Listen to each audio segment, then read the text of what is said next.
प्यारे बच्चों, सुधी हिंदी क्लासेस में आपका स्वागत है। चैनल को सब्सक्राइब कर लेना और वीडियो को ज्यादा से ज्यादा लोगों को शेयर करना। चैनल पर समान आधारित विषय से संबंधित बोर्ड परीक्षा 2024 के लिए महत्वपूर्ण बहुविकल्पीय प्रश्न, अति लघु उत्तरीय प्रश्न और लघु उत्तरीय प्रश्न उत्तर सहित बताए गए हैं। आप उन्हें देखकर बोर्ड परीक्षा की तैयारी कर सकते हैं। आज महत्वपूर्ण विस्तृत उत्तरीय प्रश्न को देखेंगे। पहला प्रश्न है, व्यावसायिक जोखिम से क्या आशय है? व्यावसायिक जोखिम कितने प्रकार की होती है? व्यवसाय एवं जोखिम के मध्य क्या संबंध है? अथवा इसी प्रश्न को 3 प्रकार से पूछा जाता है या पूछा गया है। अथवा करके पूछा जाता है। इसी प्रश्न को व्यावसायिक संकट से आप क्या समझते हैं?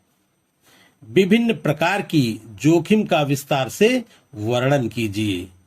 अथवा व्यावसायिक जोखिम कितने प्रकार के होते हैं?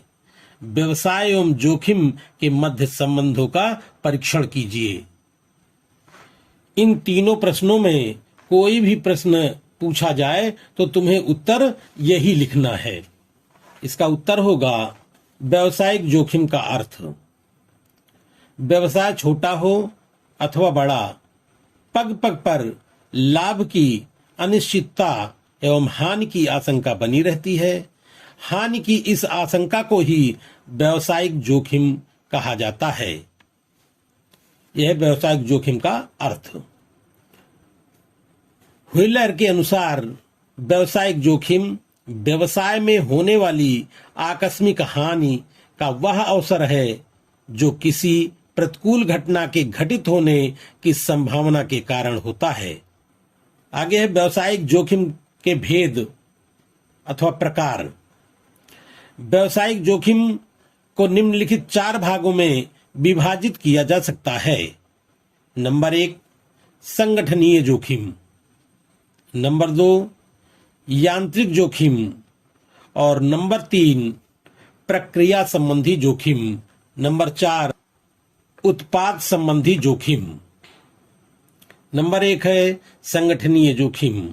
संगठनीय जोखिम वे होती हैं जिनका संबंध व्यवसाय के प्रारंभ करने व उनके संगठन से होता है।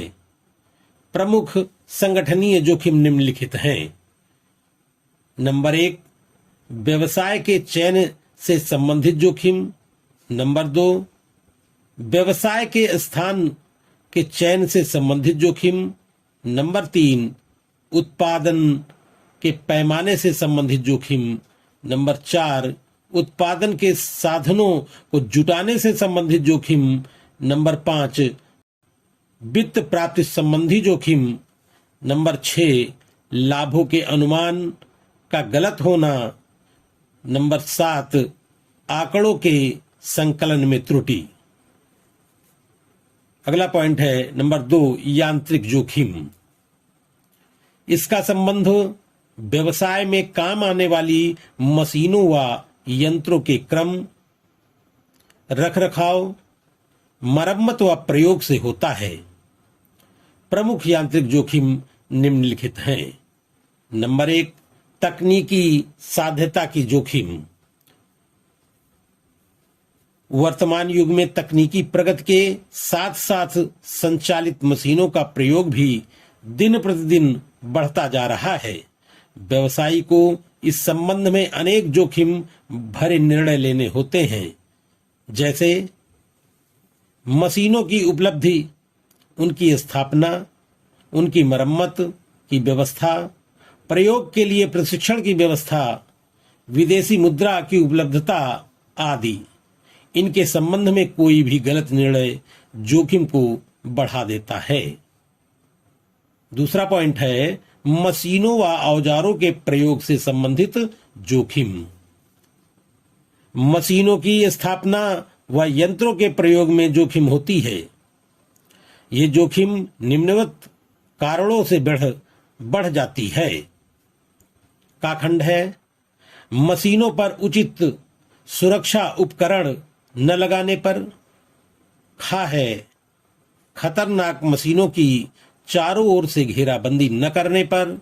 ग है विद्युत मशीनों की सही ढंग से स्थापना न होने पर।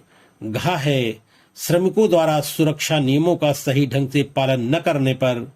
और अंगा है दोषपूर्ण यंत्रों के प्रयोग करने पर। चाखंड है विद्युत उपकरणों का असावधानी से प्रयोग करने पर। तीसरा पॉइंट है प्रक्रिया संबंधी जोखिम। कारखानों में उत्पादित सामग्री का उत्पादन प्रारंभ से अंत तक विभिन्न उपक्रियाओं के माध्यम से संपन्न होता है। अतः एक उपक्रिया के द्वारा निर्मित माल दूसरी उपक्रिया के लिए कच्चे माल का कार्य करता है। उत्पादन, भंडारण व बिक्री तक अनेक क्रियाएं व उपक्रियाएं जोखिम से परिपूर्ण होती हैं। चौथा पॉइंट है उत्पाद संबंधी जोखिम। कुछ जोखिम उत्पाद से संबंधित होते हैं। उत्पाद संबंधी प्रमुख जोखिम निम्नलिखित हैं।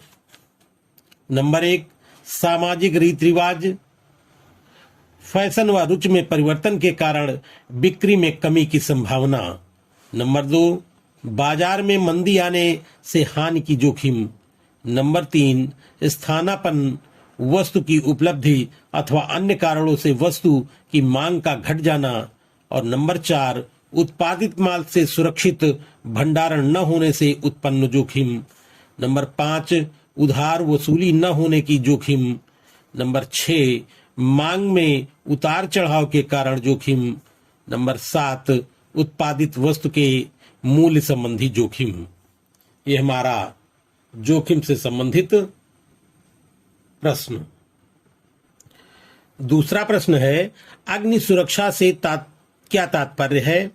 व्यवसाय में आग लगने के कारणों की विवेचना कीजिए।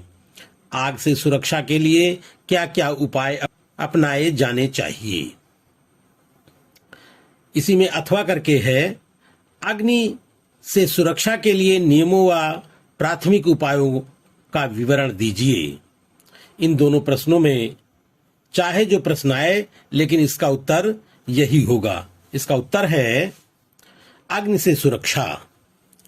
कुछ व्यवसाय ऐसे होते हैं जो सीधे अग्नि की जोखिम से जुड़े होते हैं। ऐसे प्रमुख उद्योग हैं पेट्रोकेमिकल्स, डिस्टिलरी, रबड़ उद्योग आदि। चूंकि औद्योगिक संस्थान बड़ी मात्रा में ऊर्जा के लिए विद्युत का प्रयोग करते हैं, अतः उनमें अग्नि भड़क उठने का भय सदैव बना रहता है। ज्वलनशील निवेश भी अग्नि को बड़ी शीघ्रता से पकड़ लेते हैं। रुई, कच्चा ऊन, कच्चा चमड़ा, मशीन का तेल, ग्रीस, जूट आदि सभी पदार्थ ज्वलनशील हैं। इनमें आग लग जाने पर यह बड़ी ही तीव्रता से भड़क उठती है, जिससे बड़ी मात्रा में जान माल की क्षति होती है। अतः आग से बचाव के बारे में पूर्ण जानकारी होना अति आवश्यक है। आग लगने के कारण उद्योगों एवं व्यावसायिक संस्थानों में आग लगने के प्रमुख कारण निम्नलिखित हो सकते हैं। नंबर 1, बिजली के शॉर्ट सर्किट एवं ओवरलोडिंग से। नंबर 2, हीटर, बल्ब आदि का नंगी सतह पर अधिक गर्म हो जाना। नंबर 3, मिट्टी का तेल, पेट्रोल, पेट्रोलियम पदार्थ तथा अन्य ज्वलनशील पदार्थों का रिसाव। नंबर 4, विद्युत मशीनों व उपकरणों में कार्य करने के दौरान खराबी आ जाना। नंबर 5, विद्युत उपकरणों में मरम्मत का कार्य करते समय खराबी आ जाना। नंबर 6, ज्वलनशील पदार्थों के भंडार कार्यस्थल या अन्य प्रतिबंधित स्थानों पर धूम्रपान करना। नंबर 7, बिजली के तारों का दोषपूर्ण मिलान अथवा पृथक्करण। नंबर 8, आग की लपटों का अधिक ऊंचा उठना। नंबर 9, गैस सिलेंडर अथवा अन्य ज्वलनशील पदार्थों का गलत ढंग उपयोग करना। नंबर 10, परस्पर विरोधी रसायनों का मिश्रण। अगला है अग्नि सुरक्षा के नियम तथा प्राथमिक उपाय। तो आग से बचने के लिए निम्नलिखित उपाय अपनाने चाहिए। नंबर 1, कारखाने के भवन का निर्माण अग्नि सुरक्षा की दृष्टि से किया जाना चाहिए ताकि दुर्घटना होने पर अग्निशमन दस्ते कार्य को सुचारू रूप से कर सकें। नंबर 2, कारखाने में अग्निशमन संयंत्रों का समुचित प्रबंध होना चाहिए। नंबर 3, कारखाने में काम करने वाले सभी कर्मचारियों व अधिकारियों को अग्नि सुरक्षा की विधियों का समुचित प्रशिक्षण दिया जाना चाहिए। नंबर 4, कारखाने में आग लगने की सूचना देने हेतु घंटी या सायरन होने चाहिए ताकि समस्त लोग आग से सुरक्षा के उपायों में जुट जाएं। नंबर 5, कारखाना भवन में कुछ आपातकालीन निकास होने चाहिए जिनसे समस्त लोग सुरक्षित बाहर निकल सकें। नंबर 6, जिन कारखानों में कई मंजिलें हों उन कारखानों की प्रत्येक मंजिल में आपातकालीन सीढ़ियों की व्यवस्था होनी चाहिए। नंबर 7, विस्फोटक तथा अति ज्वलनशील पदार्थों जैसे पेट्रोल, तेल आदि को कारखाने के मुख्य भवन से दूर रखना चाहिए। नंबर 8, गैसोलीन तथा ईंधन आदि को भूमिगत टैंकों में रखा जाना चाहिए। नंबर 9, तेल, गैस आदि ज्वलनशील पदार्थों के रिसाव को तुरंत रोकने के प्रयास होने चाहिए। नंबर 10, ज्वलनशील पदार्थों के स्थान पर धूम्रपान निषिद्ध होना चाहिए। नंबर 11, बिजली के फ्यूज बॉक्स तथा कंट्रोल बॉक्स को सुरक्षित, साफ तथा बंद रखना चाहिए। नंबर 12, विद्युत के क्षतिग्रस्त तारों का उपयोग नहीं करना चाहिए। नंबर 13, भट्ठी अथवा ज्वलनशील पदार्थों के पास सुरक्षात्मक पोशाक पहनकर ही कार्य करना चाहिए। नंबर 14 है, भट्ठी को चार्जिंग करते समय अथवा उसमें से पिघली धातु निकलते समय सावधानी बरतनी चाहिए। नंबर 15, आग लगने पर तुरंत बिजली की मेन लाइन बंद कर देनी चाहिए। नंबर 16, कपड़े, सूत, प्लास्टिक तथा लकड़ी में लगी आग को पानी से बुझाना चाहिए। पेट्रोल, गैस तथा पेट्रोलियम उत्पादों में लगी आग को रेत या मिट्टी से बुझाना चाहिए। बिजली से लगी आग पर विद्युत कनेक्शन बंद ऑफ करने के बाद ही पानी छिड़कना चाहिए। नंबर 17 है, आग लगने पर फायर ब्रिगेड को तुरंत बुलाना चाहिए। क्वेश्चन नंबर 3 है, भारतीय संस्कृति क्या है? भारतीय संस्कृति पर पर्यावरण के प्रभावों का वर्णन कीजिए। उत्तर है, भारतीय संस्कृति का अर्थ। संस्कृत का संबंध उन समस्त वस्तुओं एवं विचारों से है जो व्यक्ति का परिष्कार कर सकें। दूसरे शब्दों में कहा जा सकता है कि संस्कृत का अभिप्राय सामाजिक प्रशिक्षण के उन समस्त ढंगों, तरीकों तथा मानवीय ज्ञान से है जिनके द्वारा व्यक्ति समाज से अनुकूलन करता है। भारतीय संस्कृति एक निरंतर विकसित होने वाली जीवन प्रणाली रही है। वास्तव में भारतीय संस्कृति मानव संस्कृति है। पाश्चात्य संस्कृति की भांति हमारी संस्कृति विश्व को तोड़ती नहीं है बल्कि जोड़ती है। मानव ने परमाणु बमों का ढेर लगाकर विनाश के स्थान पर पालन पोषण के साधनों को खोज निकाला है।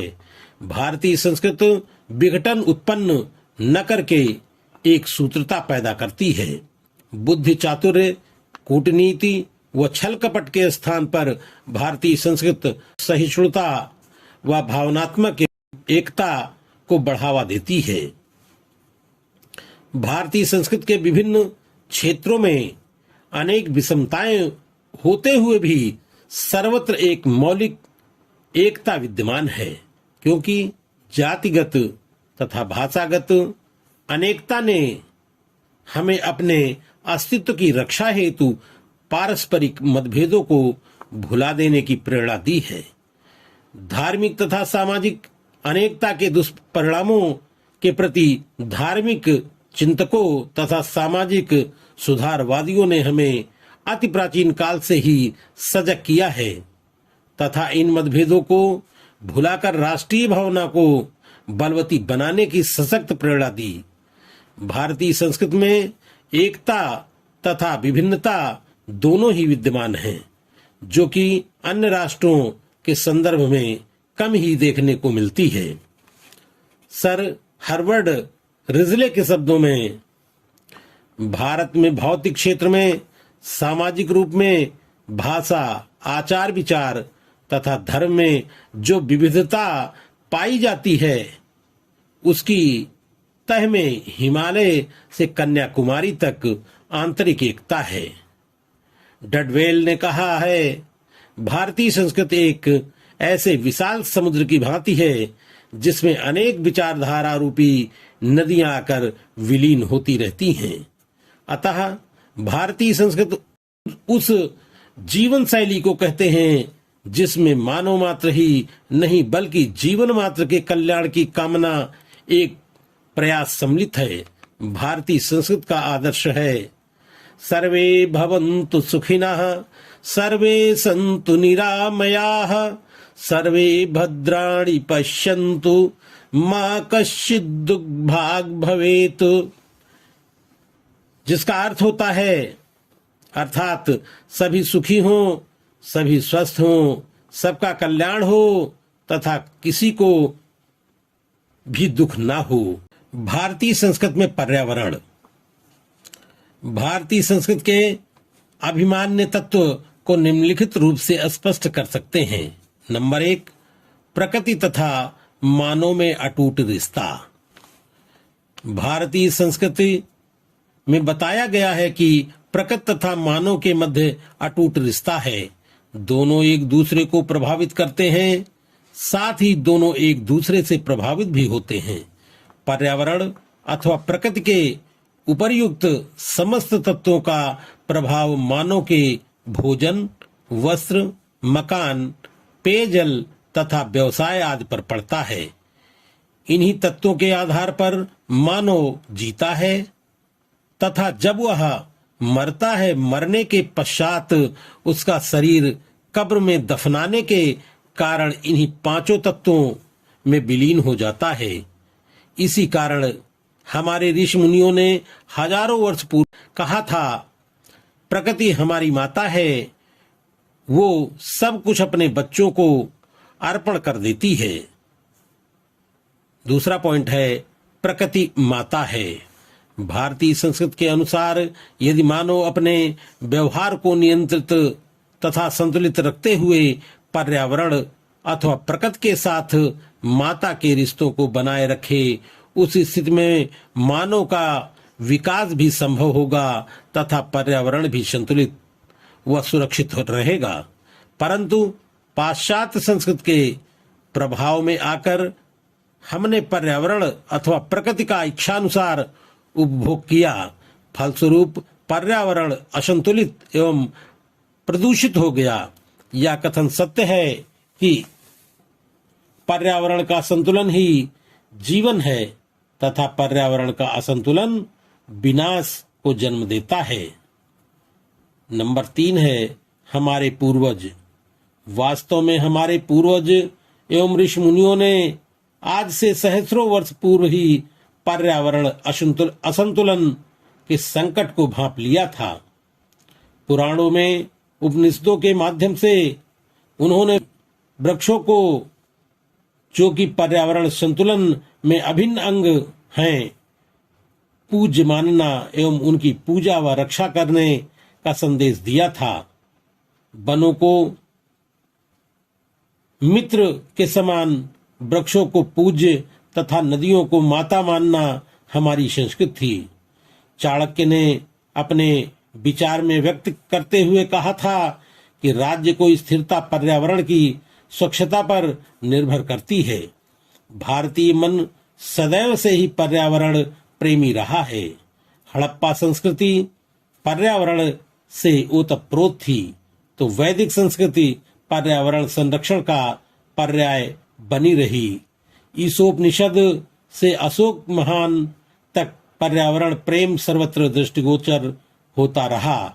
मध्यकालीन तथा मुगल कालीन भारत में भी पर्यावरण प्रेम जारी रहा, परंतु अंग्रेजों ने अपनी आर्थिक लोलुपता के कारण भारत में पर्यावरण को नष्ट करने का कार्य आरंभ किया, जो आधुनिक समय में भी क्रियाशील है। उपर्युक्त विवरण से स्पष्ट है कि भारतीय संस्कृति में पर्यावरण की रक्षा तथा उसके संतुलन को महत्वपूर्ण स्थान दिया गया है। पर्यावरण भारतीय संस्कृति का अधिमान्य तत्व है। चौथा प्रश्न है, भारतीय अर्थव्यवस्था में लघु, कुटीर तथा दीर्घ उद्योगों के महत्व को समझाकर लिखिए। इसका उत्तर है, भारतीय अर्थव्यवस्था में लघु, कुटीर एवं दीर्घ उद्योगों का महत्व।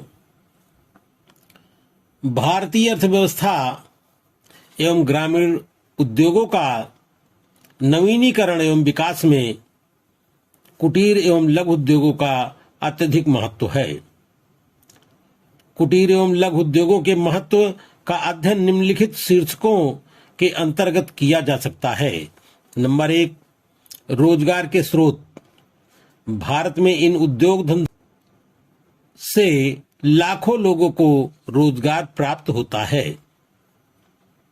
नंबर 2, आय व संपत्ति के सम वितरण में सहायक। कुटीर तथा लघु उद्योग पूंजी प्रधान नहीं होते, जिससे पूंजी के संकेंद्रण, आर्थिक सत्ता के केंद्रीकरण तथा आर्थिक शोषण की प्रवृत्तियां उभर नहीं पाती। इसके विपरीत देश में स्वतः ही आय और संपत्ति के समान वितरण को प्रोत्साहन मिलता है। नंबर 3 है कम पूंजी उद्योग। कुटीर तथा लघु उद्योग भारतीय अर्थव्यवस्था में इसलिए भी महत्वपूर्ण है कि ये उद्योग श्रम प्रधान उद्योग हैं, पूंजी प्रधान नहीं। कम पूंजी से ही इन उद्योगों की स्थापना हो जाती है। नंबर 4 है कृषि में सहायक। भारत में कृषि की अल्प उत्पादकता का एक मूल कारण कृषि भूमि पर जनसंख्या का अत्यधिक दबाव है, जिसके कारण खेतों में उत्पादन अनार्थिक होता चला जा रहा है। अतः कृषि विकास के लिए यह आवश्यक है कि वहां के अतिरिक्त मानव श्रम को हटाया जाए। यह कार्य लघु तथा कुटीर उद्योगों के द्वारा ही संभव है। नंबर 5, विकेंद्रीकरण की प्रवृत्ति। बड़े उद्योगों में केंद्रीकरण की प्रवृत्ति पाई जाती है, जबकि इसके विपरीत लघु तथा कुटीर उद्योग विकेंद्रित अर्थव्यवस्था की स्थापना करते हैं। वर्तमान युग में विकेंद्रित अर्थव्यवस्था का विशेष महत्व है, विशेष रूप से सैनिक शक्ति, सुरक्षा तथा आर्थिक विकास की दृष्टि से इन उद्योगों का विशेष महत्व है। नंबर 6 है कम सामाजिक लागत तथा आर्थिक विकास। सामाजिक लागत से हमारा आशय उस व्यय से है जो उत्पादन प्राप्त करने के लिए समाज को करना पड़ता है। नगरों में सार्वजनिक स्वास्थ्य, जल, आवास तथा अन्य सुविधाओं पर किया जाने वाला व्यय इस मद के अंतर्गत आता है। लघु तथा कुटीर उद्योग मुख्यतः गांवों तथा नगरों में स्थापित किए जाते हैं, अतः इनकी सामाजिक लागत कम आती है, जबकि ये उद्योग आर्थिक विकास में बड़े उद्योगों से भी अधिक योगदान देते हैं। अगला है दीर्घ उद्योगों का महत्व। देश में औद्योगिक उत्पादकता को बढ़ाने, सभी को आधारभूत सुविधाएं प्रदान करने और औद्योगिक वातावरण को सुदृढ़ करने के लिए दीर्घ उद्योगों की स्थापना की गई है। इन उद्योगों की स्थापना अधिकांशतः सार्वजनिक क्षेत्रों में की गई है, जिनमें बड़ी मात्रा में पूंजी निवेश किया गया है तथा बड़ी संख्या में श्रमिकों को रोजगार दिया गया है। उपर्युक्त विवेचन से स्पष्ट होता है कि भारतीय अर्थव्यवस्था में लघु, कुटीर एवं दीर्घ उद्योगों का विशेष महत्व है। 5वां प्रश्न है, परियोजना से क्या अभिप्राय है, इसे कैसे तैयार किया जाता है? अथवा इसी प्रश्न को दूसरी तरह पूछा जाता है कि व्यावसायिक विचार का अभिज्ञान उद्यम की प्रथम आवश्यक शर्त है, इस कथन की विवेचना कीजिए। नवीन व्यवसाय की पहचान एवं उसका विकास आप कैसे करेंगे? उत्तर है, परियोजना का अर्थ किसी उद्योग को प्रारंभ करने से पूर्व उसके संबंध में संकलित की गई समस्त जानकारी एवं आंकड़े जिस प्रारूप में प्रस्तुत किए जाते हैं उसे परियोजना कहते हैं। दूसरे शब्दों में, किसी नई वस्तु के निर्माण के लिए योजना बनाना परियोजना कहलाता है। कोई परियोजना उत्पादन क्षमता के सृजन का प्रस्ताव होती है। अगला पॉइंट है, परियोजना की पहचान। परियोजना की पहचान से तात्पर्य उपलब्ध विभिन्न परियोजनाओं में से किसी एक का चयन करना है। यद्यपि जिला उद्योग केंद्र पर भी अनेक पूर्व निर्मित परियोजनाएं उपलब्ध रहती हैं, तथापि समस्त स्थानों पर कोई एक परियोजना सफल नहीं हो सकती।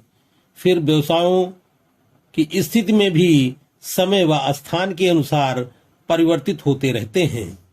परियोजना की पहचान करते समय उद्यमी को अपनी योग्यता, तकनीकी ज्ञान तथा वित्तीय क्षमता आदि को ध्यान में रखना पड़ता है। उसे यह भी देखना होता है कि परियोजना की लाभार्जन क्षमता क्या है। उद्यमी वही परियोजना चुनता है जो प्रत्येक दृष्टि से उपयुक्त तथा आकर्षक हो। इस प्रकार परियोजना चुनने की संपूर्ण प्रक्रिया को ही परियोजना की पहचान से संबोधित किया जाता है। मार्गदर्शक सिद्धांत। किसी परियोजना का चयन करते समय निम्नलिखित बातों को ध्यान में रखना चाहिए। नंबर 1, चयनित उत्पाद के लिए बाजार की मांग एवं पूर्ति का अंतर ज्ञान करना। उसी परियोजना का चयन करना चाहिए जिसके उत्पाद की मांग पूर्ति की अपेक्षा अधिक हो। नंबर 2, उद्यमी को यह भी गणना कर लेनी चाहिए कि परियोजना में नियोजित पूंजी पर कितने प्रतिशत आय होगी। नंबर 3, परियोजना के तकनीकी पक्ष का भी अध्ययन करना चाहिए और यह भी देख लेना चाहिए कि परियोजना के लिए आवश्यक तकनीकी ज्ञान व वित्तीय साधनों का प्रबंध उसकी क्षमता में हो। नंबर 4, विभिन्न तथ्यों पर अलग अलग विचार करने के पश्चात उन पर सामूहिक रूप से विचार करना चाहिए। अगला है परियोजना की साध्यता के तत्व। परियोजना की साध्यता के विभिन्न तत्व निम्नलिखित हैं। पहला, तकनीकी उपयुक्तता। दूसरा है उपयुक्त साज सज्जा एवं ढांचा। तीसरा, वित्तीय उपयुक्तता। चौथा, बाजार की स्थिति।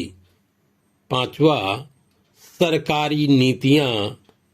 और अंतिम है छठवां, सामाजिक समस्याओं का हल। प्यारे बच्चों, वीडियो अच्छा लगा हो तो शेयर जरूर करें।